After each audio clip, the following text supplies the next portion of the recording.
Wow, অবশেষে শাকিব খান বুঝেই গেল শুধু টিম কিনলেই হবে না, সেখানে রাখতে হবে ভালো প্লেয়ারও।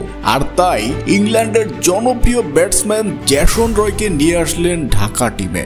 এই ক্রিকেটার কিন্তু শাহরুখ খানের কলকাতা নাইট রাইডার্স টিমের জেতায়ও অনেক বড় অবদান রেখেছিলেন এবং ইংল্যান্ডের ওয়ার্ল্ড কাপ জেতায়ও তার অবদান অনেক বেশি ছিল। আগামীকাল রংপুরের বিপক্ষে মাঠে নামবে শাকিব খানের দল ঢাকা ক্যাপিটালস। এইবার বিপিএল এ এক ম্যাচও না হারা রংপুরের সাথে খেলাটা যে কতটা ভয়ানক তা ঢাকা তার প্রথম ম্যাচেই হয়তো বুঝেছিল। তার উপরে শাকিবের দল একবারও জিততে পারেনি। ধরতে গেলে কাল খেলা হতে যাচ্ছে বিপিএল এর সেরা দলের সাথে একবারও না জেতা দলের। যেহেতু ঢাকা টিমের ব্যাটিং একেবারে বাজে, পরপর আউট হবার রেকর্ড রয়েছে, তাই শাকিব খান এবার সবচেয়ে বেস্ট ব্যাটসম্যানকে নিয়ে এসেছে। এখন দেখা যাক জেসনের পাওয়ারে কি ঢাকা ক্যাপিটালস জেতার মুখ দেখে কিনা। তো দর্শক, আপনার কি মনে হয় অবশ্যই কমেন্টে জানাবেন এবং চ্যানেলটি সাবস্ক্রাইব করতেও ভুলবেন না যেন।